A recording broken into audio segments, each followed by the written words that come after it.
Hello, I'm Joe Walensky, and I'm the program manager for the ConveyUX conference. And I'm interviewing some of the many personalities who will be bringing interesting topics and presentations to our conference, which takes place in January in Seattle. And I have a very interesting person with me that we'll get to know today, who's going to be one of our featured speakers, and that is Eric Reiss, or sometimes Rice. He can explain the difference there of fat ducks. And I'll just say hello. How you doing, Eric? Well, hello, Joe, and hello, Seattle, and hello, ConveyUX. Thanks for having me. So which way do you like to do it, Reese or Rice? I think it's gone both ways.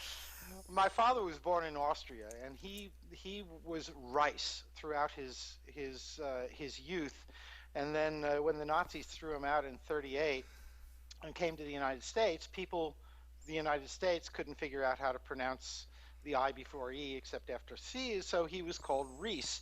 And this was not much of a problem until I went to university with a girl from Louisville, Kentucky, whose name was Claire Rice. Our English lit professor never figured this out. And then a couple of years later, I moved to Copenhagen, Denmark, where I've lived for pretty much 40 years now, where they do pronounce it Reis. So I have a tendency when I speak German and Danish to say Reis, and when I'm speaking English, I have a tendency to say Reese.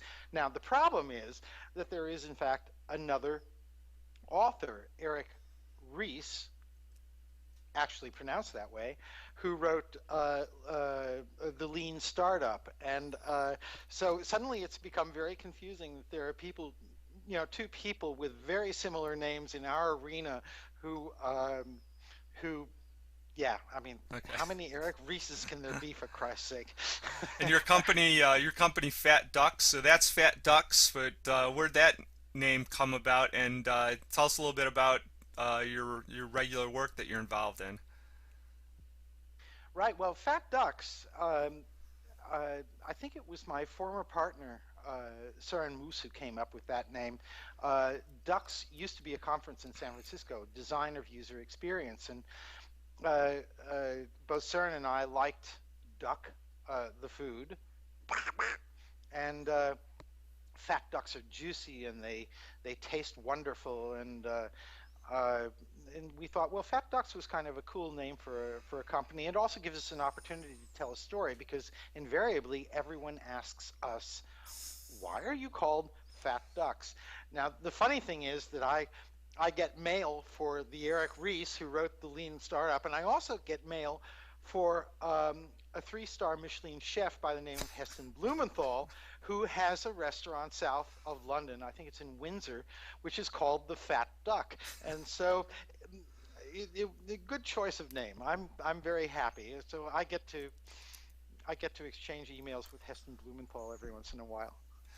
Well, you're going to be giving a featured talk at the conference, and you're also going to be doing one of our Saturday workshops. But let me just talk to you about a couple of those topics.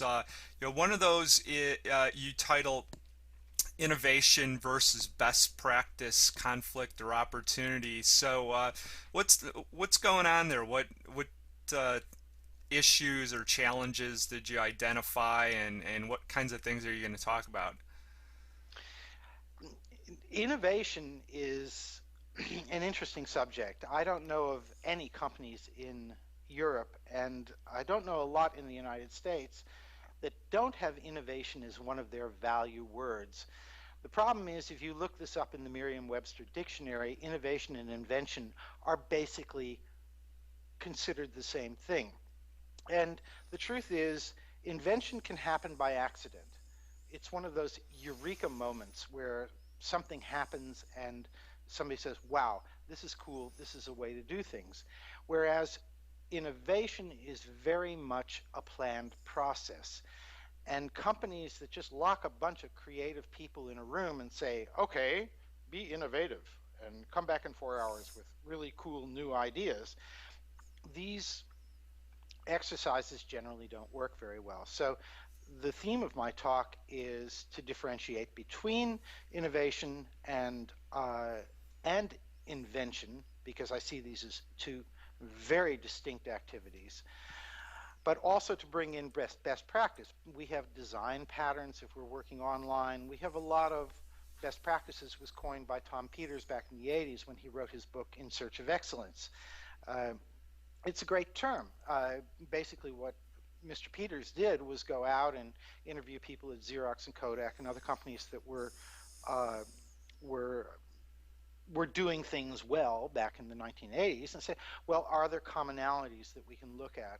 Is there some way that we can discern some methodology that can be applied to other industries, so-called best practices? And the best practices in our industry have a tendency to be considered sort of the oil and water of what's going, or innovation and best practice are sort of oil and water, and I don't see them that way at all. I think that best practice is something that grows out of innovation, and the next cycle of innovation builds on whatever best practices have been established. So that's it in a nutshell.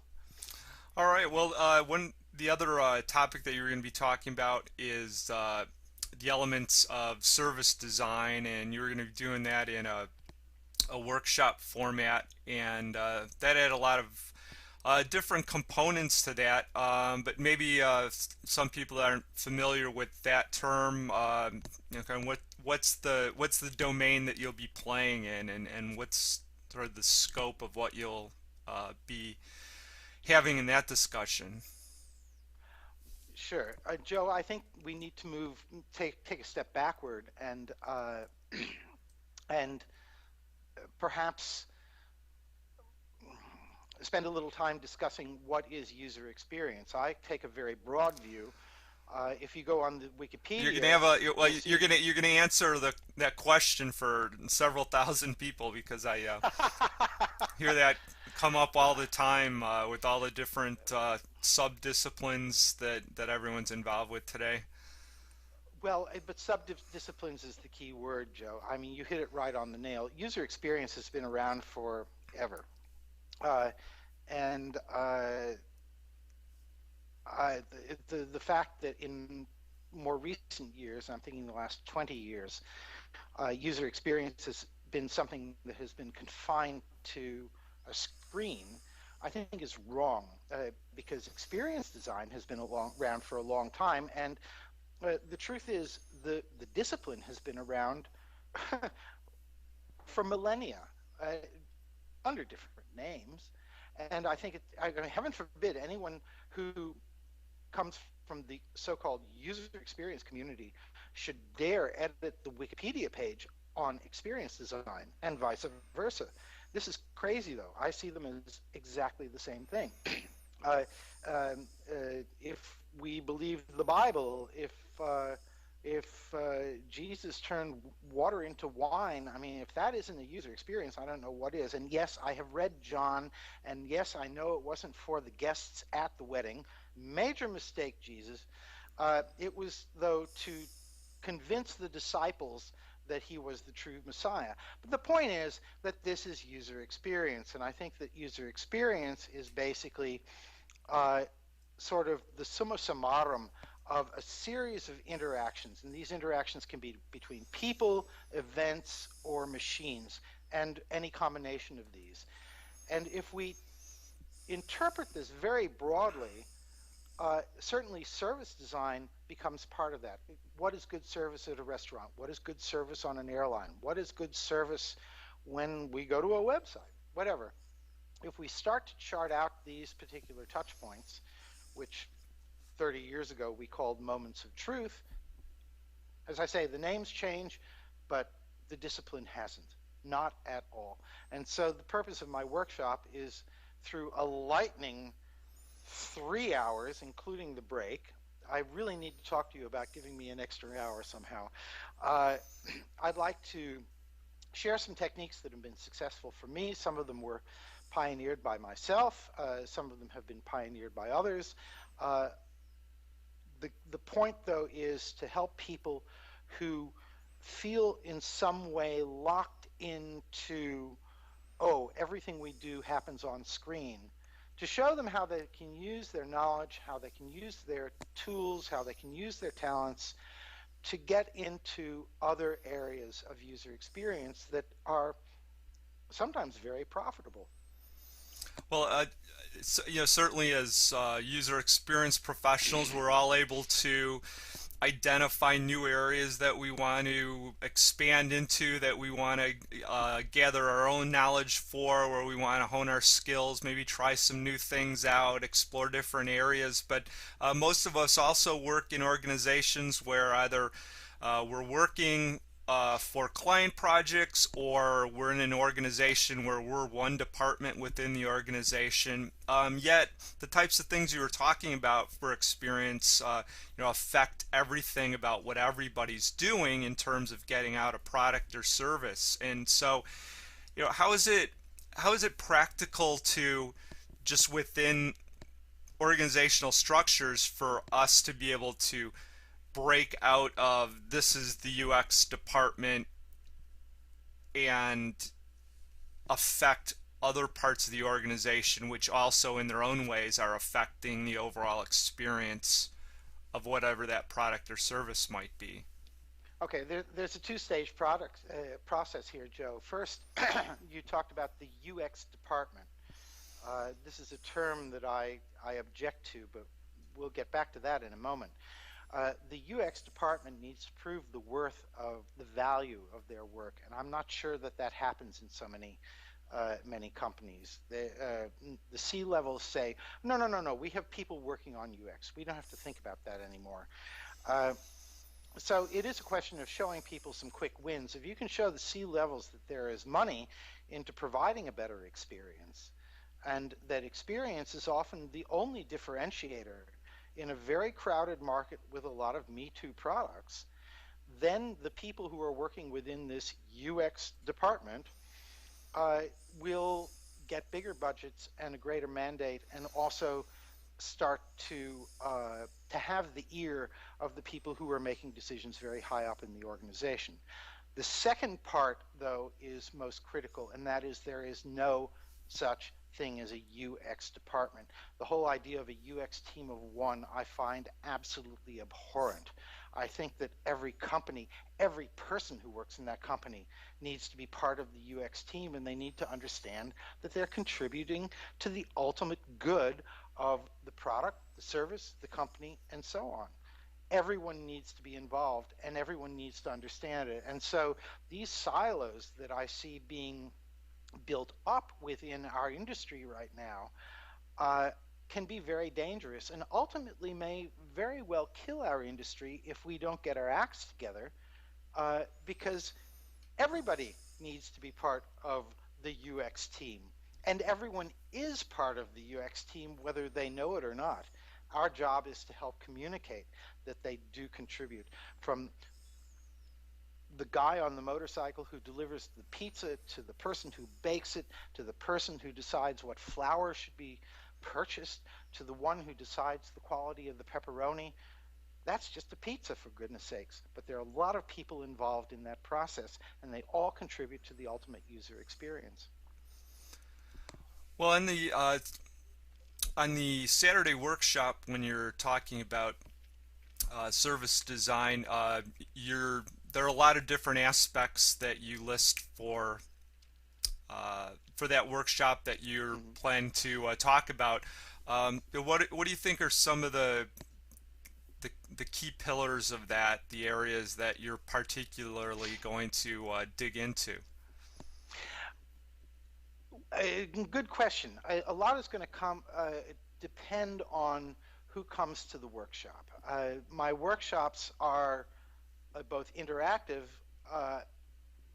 but I have a tendency to deviate from the plan. I mean, I know the material that I want to cover. I know the ideas that I'd like to share. How much time is spent on specific tools, that depends on what people know. One of the things that I've learned recently, most recently at UX Australia, was that in a room with 60 people where everybody said, yes, we've done personas, uh, I think at the end of a 10-minute exercise, everyone came away with a much more valuable view of how they can use personas within their own work. So again, it's all there in the syllabus, in the description of the workshop. How much time we spend on all of this, that will depend on the individual participants. That said, I am certainly hoping that the people who attend are at least aware of problems when they go through airport security, that they at least think about bad service when they go to a restaurant, and other things of a similar kind. These are all things that can be choreographed, and we've developed some tools at FapDucks that haven't been published in the books, that are pretty easy to implement and help people prioritize, well, what do we do so that we can actually make a change when we don't have a lot of money and we don't have a lot of support from the higher ups. And again, this goes to point one, that what are the quick wins? What can we do to show people that there is money in user experience, or service design for that matter? Service design as being a very important part these days of the ultimate user experience. Well, just in finishing things up, are there any particular issues broadly for us as professionals that that you see as touch points that we should really be paying attention to going into the next several years? Or do you have any concerns, or do you see any particular opportunities that that you talk to your colleagues about? Uh, Good question, Joe.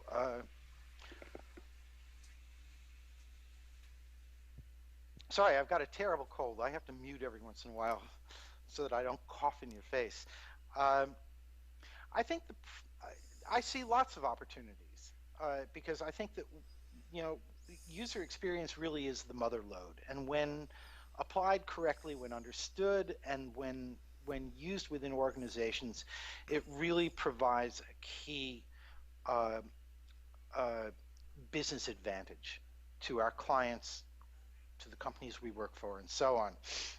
I think that one of the problems right now is that we have a community that is in many ways siloed. We have a lot of different people who are already contributing in their own way to the ultimate user experience, but it's, if you were going to build a house and you had a hammer and a screwdriver and and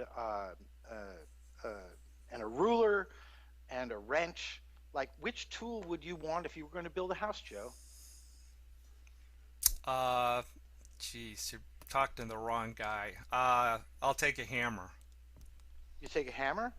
Saw, Yeah. screwdriver. Oh, saw. Yeah, saw, Uh, screwdriver. The point is, they're all important, and so we've got a whole bunch of tools in our toolkit, and we have people from one camp saying, "Ooh, pick me, pick me, pick me," and others saying, "Pick me, pick me, pick me." It's like the old Arab proverb of the blind men describing the elephant. One gets hold of an ear and says, "Ooh, the elephant is like a fan," and the other gets hold of a leg and says, "No, no, no, it's like a tree." The other gets a trunk and says, "It's like a serpent." The truth is that all of these things describe the elephant, and yet none of them describe the elephant. And I think that this is something that we need to be aware of in our community, because if we don't start recognizing the value of all the disciplines that are involved, and perhaps stop trying to take ownership of this community. I'm not sure that anyone can own the user experience community. Somebody else is going to come along with a fancy buzzword, and we're all going to be relegated to subcontractors, to somebody else, some smart consultant who has invented a term. And this is the one that all the C-levels are going to fall in love with. And that is going to be the death knell for a lot of UX companies. I think that we have something extremely valuable, but we also need to learn to play nice in the sandbox. All right, well, great. Well, thanks for spending this time to share your thoughts with me and the others that might be viewing this. And again, we'll get a chance to talk to you in person when you visit Seattle in late January. So we'll have the information out about your sessions pretty soon. So other than that, thank you very much, and I'll see you soon. Well, thank you, Joe, and thank you to everyone at ConveyUX for uh, giving me this opportunity. I'm looking forward to getting back to Washington to see Seattle again. Lovely, lovely city. A lot of things that I need to do. I've never been to your art museum, so that's on my agenda. So thanks again, Joe. All right, I'm looking forward to it. thank you.